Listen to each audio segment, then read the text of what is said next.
Hello, doctors. Welcome back to Parrots of Medicine. Today, we are going to start with the path morphology based solution series for Croc 1 medicine exam. A lot of you requested this video in our YouTube comments. You DM'd us on Instagram to make this video series and upload it as soon as possible. So, here we are to help you with your preparation. And before we start, if you find our channel helpful, please subscribe because we have a lot of plans for this YouTube channel, a lot of interesting videos coming soon, and hit that like button if you find this video and other videos helpful. So without any further ado, let's begin. So the first question is that autopsy of a man with tuberculosis has revealed a 3 into 2 centimeter large cavity in the superior lobe of the right lung. The cavity was communicating with the bronchus. The wall was dense, consisted of 3 layers. Important. The internal layer was pyogenic, middle layer was made up of tuberculous granulation tissue. The external one was made up of connective tissue. So, remember, tuberculosis can be of 3 types. First, we have primary, hematogenic, secondary. These are the 3 types. So, primary, simply, first contact with the Mycobacterium tuberculosis leads to primary tuberculosis. If the silent reactivation of the primary TB occurs via the blood route or the hematogenous route, it is hematogenic TB. If the person has recovered and after a month or 2 years or 3 years, the reinfection occurs, it is called a secondary. Now we have these different clinical morphological forms of secondary TB. To understand this, you have to simply understand that these are actually stages of an infection. For example, acute focal TB, ultimately if it heals, it leads to fibrofocal TB, which is fibrous encapsulation of the Asheville focus seen in acute focal TB. If it does not heal, it leads to further progression or exacerbation. It leads to infiltrative TB, where the whole lung is filled with exudative fluid.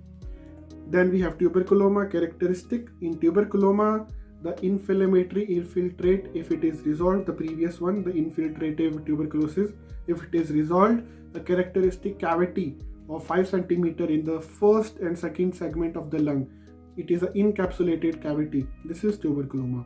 Then we have typical caseous pneumonia, which means that the necrotic changes are prevailing over the inflammatory ones. So there is acinar, lobular, lobar locuses of caseous pneumonia foci. And caseous pneumonia, you should know, it is cheese-like necrosis. So caseous pneumonia is seen. Then we have, most important for this question, the cavernous form of secondary tuberculosis. It can be acute, it can be secondary. The difference between acute and secondary is that in acute, only 2 layers of the tuberculotic necrotic foci are seen, which is first layer is the caseous necrosis pyogenic layer, and the second layer in case of acute cavernous is the granulation layer of epithelioid cells with giant multilocular Pirogov-Langen cells. But in case of secondary or fibrocavernous tuberculosis, we have the 3 layers. First and second are same: internal necrotic layer of caseous necrosis, middle layer of granulation tissue, but the third layer is different, which is in this case a layer of fibrous connective tissue. So a fibrous connective tissue, the third most layer, it encapsulates the whole acute cavernous layers. So you can obviously understand that this occurs after the acute cavernous has occurred. So again, stages. Now if this connective tissue layer, if the connective tissue which has come into play, connective tissue comes when there is excessive healing going on. So if there is intensive growth of connective tissue, which leads to rough deformation of the pulmonary tissue, this is cirrhotic form of tuberculosis. So obviously you can understand in the question that we had 3 layers: internal layer, granulation layer, and the external layer of connective tissue. This shows that this is fibrocavernous tuberculosis. Second question is that a certain disease of infectious allergic origin or unknown origin leads to bilateral diffuse or focal non-suppurative inflammation of the renal glomerular apparatus with characteristic renal and extrarenal signs. Now this is the definition of glomerulonephritis. It is a disease with infectious, allergic or unknown origin, which means that the etiology can be due to a virus or bacteria, most commonly beta hemolytic streptococci, the bacteria, or it can be due to allergic, hypersensitivity, or it can be unknown which means that we don't know, it is idiopathic. And it is characterized by bilateral diffuse, which means two kidneys are involved. Diffuse means that not focal changes, the whole kidney tissue is involved. Non-purulent inflammation, you can understand that without pus, inflammation is occurring. Mainly of the glomeruli, which means the glomerular part of the nephron, and there are renal symptoms and there are extrarenal symptoms. So the symptoms that the body will be seen will be like characteristic renal system symptoms and also extrarenal symptoms. So this is definition of glomerulonephritis. So I think you understand. Let's go to the next one. Third, a patient presents with the acute onset of the disease, high fever, enlarged spleen. On the 10th day since the onset, the patient developed a maculopapular rash on the abdomen. 21st day, the patient died of peritonitis. Now, post-mortem study shows that there are deep ulcers in the area of necrotic aggregate lymphoid follicles, which are Peyer's patches in the ileum of the deceased. Now, one of the ulcers is perforated, and therefore the diffuse fibropurulent peritonitis is observed. So this clinical picture is actually of the typhoid fever. So typhoid fever, you obviously know, is caused by Salmonella typhi. Now what happens is when Salmonella typhi invades the intestine, it leads to certain local changes in the intestinal mucosa. What are these changes? They develop in 5 stages. The first stage we have is of medullary swelling. Now there is catarrhal enteritis, which means excessive secretion of mucus, causing inflammation in the Peyer's patches, and the Peyer's patches are therefore enlarged. So because the Peyer patches are enlarged, the Peyer patches, if you remember, are the lymphoid follicles located in the small intestine, which provide local immunity to the intestine. Now if they are enlarged, they are raised over the intestinal mucosa.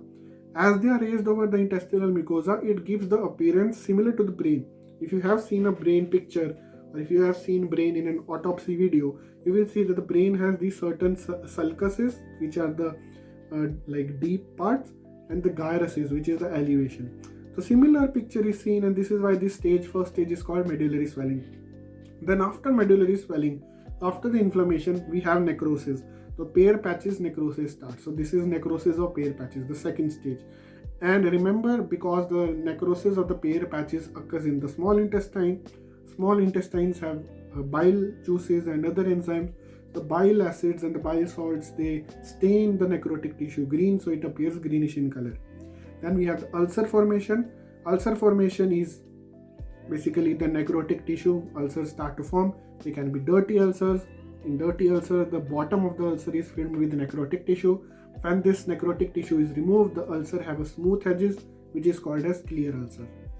Now, these ulcers can either recover, so the recovery healing stage occurs, and if they don't recover, they can get perforated and all the content can get into the peritoneum and cause peritonitis, which occurred in our patient.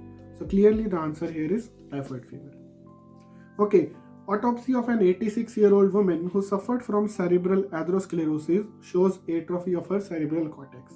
Name the type of atrophy based on its cause.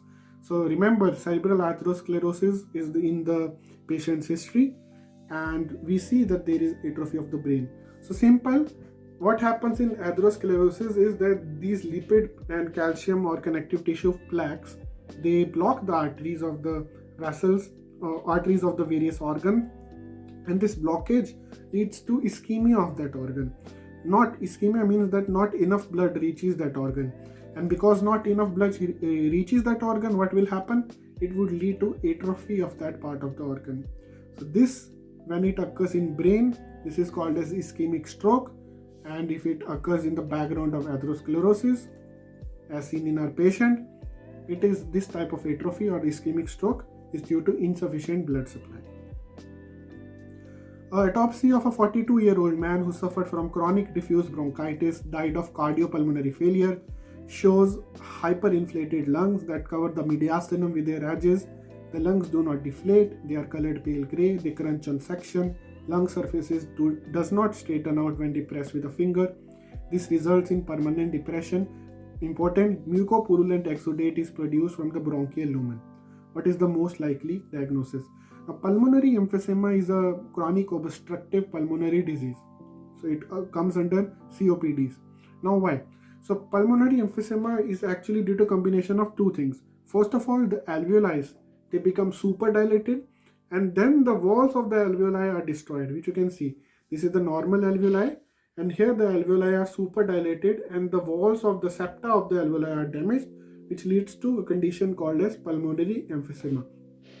Now, as we are talking about path morphology, so we will focus on morphology. In morphology, you can see grossly, like macroscopically, that the lungs are enlarged, they are swollen, and if they do not collapse, but they depress if pressed, and they do not collapse. And if you try to cut it, they cut with a crunching sound, which is characteristically seen in pulmonary emphysema.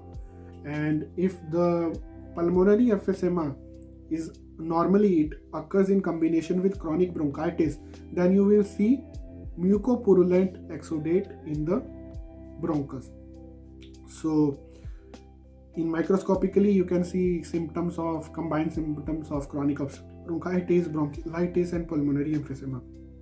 Now we have these special types of emphysema: pulmonary interstitial emphysema, in which the septa is destroyed, which leads to air escaping into the connective tissue, the interstitial part of the lung, which causes pulmonary interstitial emphysema. The vicarious emphysema is, vicarious word means that something that is related to overwork. So vicarious emphysema means that if one lung or a part of one lung is absent or cut out or not present congenitally, then it will lead to excessive workload on the other lung or the other part of lung, which will cause excessive hypertrophy. Because you know what happens in excessive stress. If excessive stress is given upon an organ increases its size, hypertrophy and hyperplasia, to counterpart or counteract to that stress. So here also the lung pulmonary tissue, they undergo hypertrophy and hyperplasia, which causes vicarious emphysema. Now, important thing to note is that the macroscopic changes are like with you will see in emphysema. So you have emphysema. Which emphysema? It is clearly not vicarious emphysema. It is not idiopathic emphysema, because you know the cause, because you have the mucopurulent exudate, and mucopurulent exudate is seen when the lung is when there is a background of bronchitis. So it is chronic diffuse obstructive emphysema, because there is bronchitis, which means that there is diffuse there is a background and the whole lung is involved. So it is not focal, and the interstitial symptoms are also not seen. The air has not escaped into the interstitium. So clearly it is chronic diffuse obstructive emphysema, not chronic focal emphysema, because the deflation and all that are through the whole lung. It is diffused, not focal, not focused to a particular part of the lung. Sixth is that after collision of two cars, one of the drivers presents with a deformity in the middle third of the left shin. The driver feels extreme pain that exacerbates on attempts to move it. The ends of the broken bone, they protrude from the open wound, and the bone is triangular in shape on section, and movements cause the bleeding to intensify. So basically there is a damage of the shin. Shin, as you know, it is a part of the lower limb. Now what bone is triangular on section in the lower limb? It's the tibia. As you can see, triangular, triangular, triangular on cross section. So the answer is tibia. Seventh, a dentist examines a pregnant woman. Now there are 3 round lesions up to 1 centimeter on the oral mucosa of this pregnant woman. The lesions appeared 3 days ago. They have white-gray surface and they have a red margin. So this is important, the white-gray surface and the red margin. The dentist can make the following diagnosis. So this is aphthous stomatitis. What is aphthous stomatitis? It is also known as canker sores, if you have heard about it. So it is a disorder that we don't know the etiology of, what causes these canker sores, but mostly it is linked to B complex deficiency, and it is characterized with these lesions with white gray color surface, and they have this red margin. So for the treatment, normally what we do is we give B complex medication containing B1, B2, B12 vitamins and all that. So yeah, so this is aphthous stomatitis, and this is what it is seen in this pregnant woman. A 28-year-old patient presented with elevated blood pressure, hematuria, facial edemas. Despite the treatment, the signs of renal failure were exacerbating. 6 months later, the patient died of uremia. So there are these renal symptoms, as you can see. Now, when microscopy was done, they showed proliferation of the nephrothelium in the glomerular capsules and proliferation of the podocytes that contributes to the crescent formation. Sclerosis and the hyalinosis of glomeruli is observed. They are asking to make a diagnosis. So it is a type of glomerulonephritis. Now, why it is a type of glomerulitis and which type of glomerulonephritis we are going to talk right now. So subacute or rapidly progressing glomerulitis, it is a special type of glomerulonephritis which has characteristic macroscopic and microscopic pictures. Macroscopically, the kidneys are enlarged and they have flabby consistency. So not something that you will use as a discrete to differentiate between different disorders. But the next thing is very differentiable. So we have the cortical layer, wide and swollen, yellow-green color, and it has these characteristic reddish or grayish spots or specks on it. And it is well demarcated, well differentiated. You can clearly observe with your naked eye that it is differentiated from the medullary layer, which is dark red in color, and this type of kidney appearance is called as large motley kidney. Now microscopically you can see that the main morphological characteristic feature that you should know is that in this variant of glomerulonephritis we have this special formation of crescents or half moon or semilunar, which is due to the proliferation of the Bowman's capsules epithelium. So you can see that this is the Bowman's capsule epithelium, and in rapidly progressing glomerulonephritis, this is proliferating. You can see now this is in a moon-like shape, and then this proliferation increases and it actually compresses the structure inside the the tufts of the glomerulus. So yeah, crescents seen in subacute glomerulonephritis. Simple. That is why the answer is subacute glomerulonephritis. And you can even see proliferation of nephrothelium. Autopsy of a man who died suddenly with signs of acutely disturbed cerebral circulation revealed aneurysm rupture of the medial cerebral artery and a round cavity 4 cm in diameter filled with blood in his frontal lobe. Name this type of hemorrhage. If we talk about cerebral hemorrhage, we have different type of hemorrhage classification depending on how the blood is accumulated in the brain. So if the blood forms a cavity in the brain, it is called as hematoma. Now if the blood spills in the particular layer of the meninges, it is called as hemorrhage. For example, if the blood is in the subarachnoid layer, it is subarachnoid hemorrhage. If it is inside the cerebral tissue, it is intracerebral hemorrhage. Now if the blood-filled cavity is formed in the epidural layer, it is the epidural hematoma. If the blood-filled cavity is formed in the subdural layer, it is called as subdural hematoma. The question: the patient has a round cavity 4 cm filled with blood. So this type of hemorrhage is called as hematoma.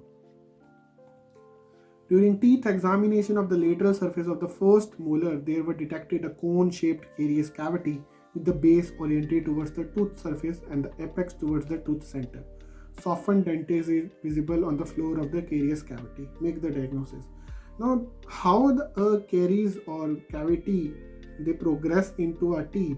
It is actually again a staged process. So first of all, the enamel is destroyed.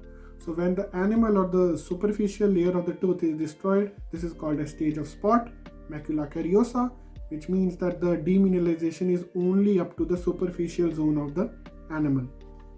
If the destruction further progresses into the enamel, then this is called as caries superficialis or enamel caries. From the name, the prisms of the animals are destroyed, which leads to loss of prism structure of the enamel. Then we have the next layer of the teeth, which is dentin. So when the cavity progresses towards the dentin, because the cavity has to go down into the pulp. So when the cavity reaches the dentin, it is called dentin caries or caries media. In this, the destruction of the dental and enamel junction and the dentin takes place. So obviously you can see that this leads to a conical shaped cavity, which is characteristically seen in this stage. Now in deep caries, what happens is that the cavity reaches the last layer of the dentin, and only a thin layer separates from the cavity and the pulp. And when even this last layer is destroyed, the cavity reaches the pulp, and if it opens up the tooth pulp cavity, it can cause pulpitis.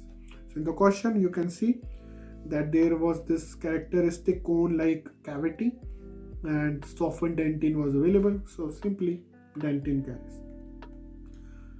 Regional lymph nodes surrounding an infected wound are enlarged. Histological examinations showed increased number of macrophages, lymphocyte lymphatic follicles in the cortical layer of lymph nodes, as well as large amount of plasma cells. What process in the lymph node is indicated by these histological changes?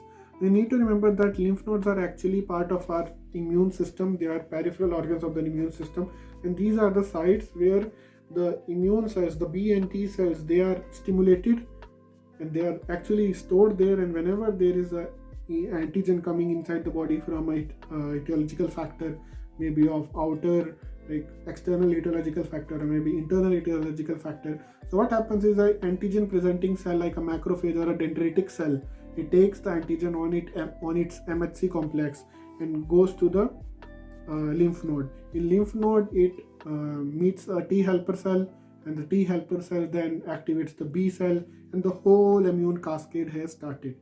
Now this thing, it occurs in the lymph node, and this process is called as antigen stimulation, because the antigen presenting cell, it actually activates the B cells and the T cells in the lymph node, which causes proliferation of the lymphoid follicles, and large amount of plasma cells are seen in or made in the lymph node actually.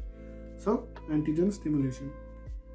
A 53-year-old woman complains of painful swelling in her parotid area. The swelling appeared 5 days ago. Objectively, the skin in this area is slightly hyperemic and tenderic. Excretory duct of the salivary gland produces a small amount of viscous, turbid yellow-green liquid. Microscopy detects a diffuse infiltration of the gland with segmented neutrophils. Now, remember, whenever there are neutrophils, there is pus. And another name of pus is, or another name of pyogenic inflammation is suppurative inflammation. Now, what is happening in this case? In this case, the patient suffers from parotitis, which is inflammation of the parotid salivary gland, and it can be due to various etiology, viral, bacterial, fungal, or even some heavy metal poisoning can lead to parotitis. Now, on the basis of course, it can be acute or chronic, and obviously on the basis of presentation, it can be serous. If serous fluid fills in the salivary gland, it can be purulent. If purulent fluid is in the salivary gland, and it can be gangrenous if it is gangrenous, if gangrene forms in the salivary gland. And in this case, you can see that there is diffuse infiltration of the gland with segmented neutrophils. Now, segmented neutrophils, and even by not segmented neutrophils, you can see small amount of viscous turbid yellow-green fluid. Yellow-green fluid is obviously pus. So if it is pus and segmented neutrophils, then this means that this is acute suppurative parotitis. Correct? Okay, also parotitis is also seen in Sjogren's syndrome, which is autoimmune disease which affects the salivary and lacrimal glands, and also in the Michaelis disease, where lymphocytic infiltration occurs in the gland. 13th is that a 65-year-old man presents with acute mandibular osteomyelitis. 3 days after the disease onset, he developed marked edema of the skin and soft submandibular cervical tissues. Microscopically, there is diffuse infiltration with neutrophils. What complication of the main disease occurred in the patient's skin tissue? So we have different type of purulent inflammation, and all of them are equally important. Let's talk about first from furuncle.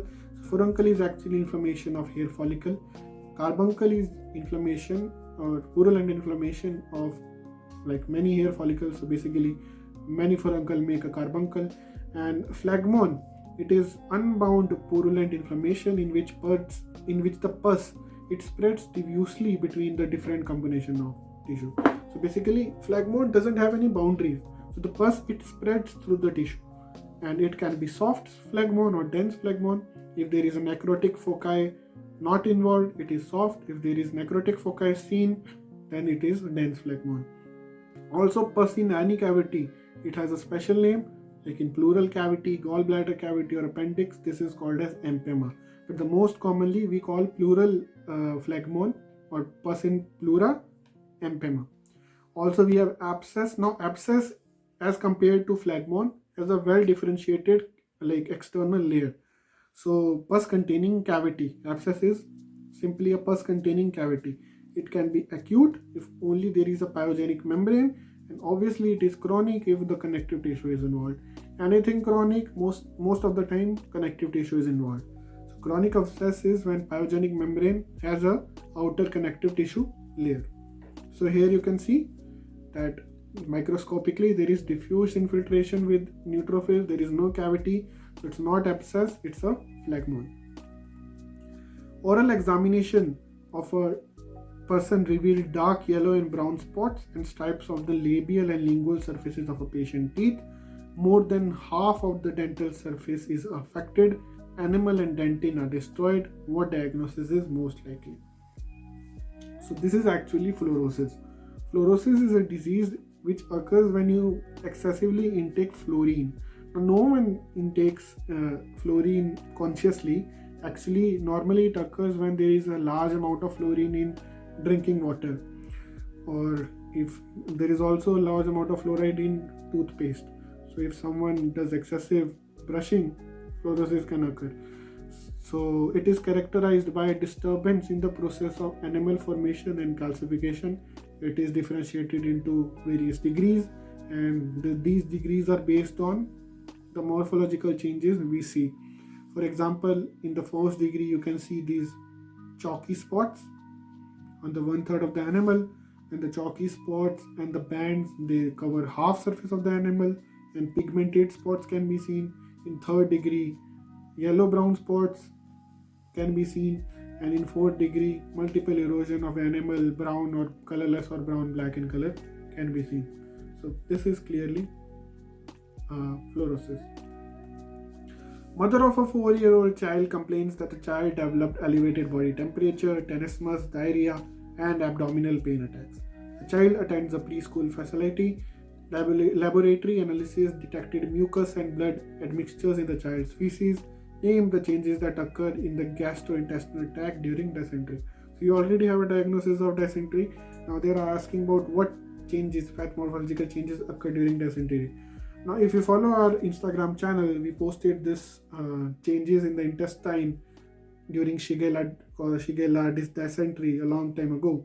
So basically, we have these 4 stages. First, we have catarrhal colitis, which is colitis is basically the inflammation of the colon. So in dysentery, the inflammation of the colon occurs, which is actually the answer in this case. But first, we have the catarrhal stage, in which mucus secretion is the main key. Then we have the fibrinous or diphtheric colitis, in which fibrinous films of green-brown colors, they are seen on the colon. Then we have the ulcerative colitis, in which there are appearances of ulcers on the colon or mucosa of the colon. And this stage is very important because the ulcers can get perforated, and it can cause paraproctitis, which is purulent inflammation of the surrounding structures of the rectum. If the necrosis of the ulcers occurs and the perforation of the ulcers occur, then all of the things can go into the peritoneum, and all the structures surrounding the rectum can get inflamed or can get purulent inflammation, which is paraproctitis. Healing stage of ulcers, again, if ulcers are healed, the connective tissue comes, fills those ulcers, that is the last stage. So obviously, gastrointestinal tract changes occur during dysentery, colitis. During autopsy of a patient who died of cardiovascular failure, the patient's right foot is darkly colored. The vessels of the patient's thigh are partially obstructed with greyish-red clots. On the vessel walls, there are yellow-greyish spots and fibrous plaques, some of them which are of stony density. What clinico-pathological type of atherosclerosis was complicated in the patient? Now, obviously, the patient's foot is darkly colored, so there is ischemia of the foot. So blood supply to the foot is blocked, and obviously they have told that there are these yellow-gray spots and fibrous plaques in the vessels that go to the lower extremities. So there is atherosclerosis of the lower extremities.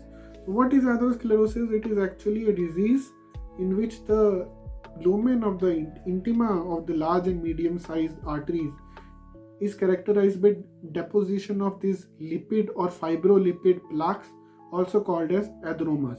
So basically what happens is that it actually starts this way.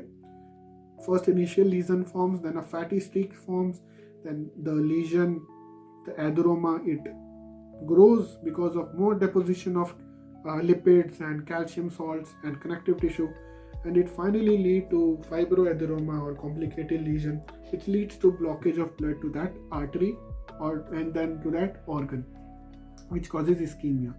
So this is what was seen, and because it was occurring in the food, obviously it was atherosclerosis of the lower extremities. 17th is that a 35-year-old man has been suffering from bronchial asthma for a long time. Eventually he developed status asthmaticus that became lethal. Examination of the section of the material revealed bronchial spasm in the lungs. The bronchial wall shows signs of cellular infiltration with predominance of eosinophilic leukocytes and lymphocytes. Labrocytes with signs of degranulation are observed. So labrocytes are actually mast cells in this case, and there is degranulation, which means that histamine and the other vasodilators are released. So what the mechanism of hypersensitivity is the cause. So if you know various types of hypersensitivity, the first type of hypersensitivity is the reagenic reaction or anaphylaxis or atopy, whatever you can call it. So in this, what happens is that the IgE antibodies and eosinophils and the mast cells are involved, which leads to release of histamine, and this histamine release occurs after degranulation of this mast cell, and this causes all the characteristic vasodilation and allergic changes, hyperemia that you see in type 1 hypersensitivity. So what mechanism of hypersensitivity? The hypersensitivity type 1, reagenic reaction or anaphylaxis or atopy or type 1 hypersensitivity, whatever you call it. Correct? 18th, examination of the tooth shows that there is a large cavity in its crown. The floor of the cavity consists of a thin layer of softened dentin that separates the cavity from the pulp. So remember, we just learnt about this, that in the deep caries, the cavity is separated from the pulp with just a thin layer of dentin. So this is deep caries. And even in this photo you can see, when this thin layer is destroyed, the cavity directly communicates with the pulp, which can lead to inflammation of pulp of the tooth, which is pulpitis. 19 is that autopsy of a 60-year-old woman who for a long time had been suffering from essential hypertension shows significantly diminished kidneys. The weight of the kidney is 80 grams, which is less, with finally granular surface. Uniform renal cortical thinning can be observed on the section. Name the changes in the kidney. Now, what happens in prolonged hypertension is that the kidney, they undergo benign nephrosclerosis, because the effect of long-term hypertension of the kidneys is too much, which causes the contraction of the kidneys. They contract and they shrink. So this is called as primary contracted or primary shrunken kidney, which you can see microscopically. The kidneys, they reduce in size, more than like about 100 grams less than what they used to be, and the capsule is stick or adherent to the cortex. Normally it is not stuck, and the kidney surface is granular, and this type of kidney is called primary shrunken kidney. Also microscopically you can see various parenchyma atrophy, glomerular shrinkage, collagen deposition in the Bowman's capsule, and fibrosis of the periglomerular apparatus. So you can see, due to, remember, the background of essential hypertension for a long period of time, and even telling you that the kidneys have small size, they are diminished. This shows that this is primary shrunken or primary contracted kidney. 20th question is that autopsy of a 3-year-old child shows a tumor in the cerebellum. The tumor has no clear margins separating from its surrounding tissue. Histologically, it is made up of small atypical cells with hyperchromic nuclei. This tumor is most likely a Now, if we talk about poorly differentiated tumors of the central nervous system, we talk about two main of them. First of them is the medulloblastoma, and the other one is glioblastoma. Now, medulloblastoma is made up, it is a tumor of medulloblasts, immature cells called as medulloblasts, which are highly malignant. And this tumor, it is seen in children. And the most frequent localization of this tumor is in the vermis part of the cerebellum. You can see that the grossly it is pinkish gray in color, and they are homogeneous small cells with dark or round oval nuclei and a poorly seen rim of cytoplasm, and they are located close to each other and all that. Also, we have glioblastoma. It is aggressive type of cancer in the astrocytes which support the nerve cells, and but this type of poorly differentiated tumors, it is seen in older age of 40 to 60 years. It is situated in the white substance of the hemisphere. Now, you can see that in the question, the person has a tumor of the cerebellum, and you can see it is poorly differentiated because it has no clear margins separating it from surrounding tissues. So the poorly differentiated tumor of the central nervous system in the cerebellum and in a 3-year-old child is medulloblastoma. So I think that pretty much sums it up. I hope this video was helpful for your preparation and you learned a lot from this video. If you like this video, please share it with your friends and subscribe to our channel. Again, telling you to subscribe. It motivates us a lot to make more such videos. We have a lot of interesting stuff coming in the upcoming videos. We'll try to finish this video series as soon as possible. So hit the subscribe button, hit that like button, and comment. I mean, if you like the video, comment so that we also know that something that we are doing, the efforts we are doing, it's actually helping someone. So anyway, it's been good. See you in the next one.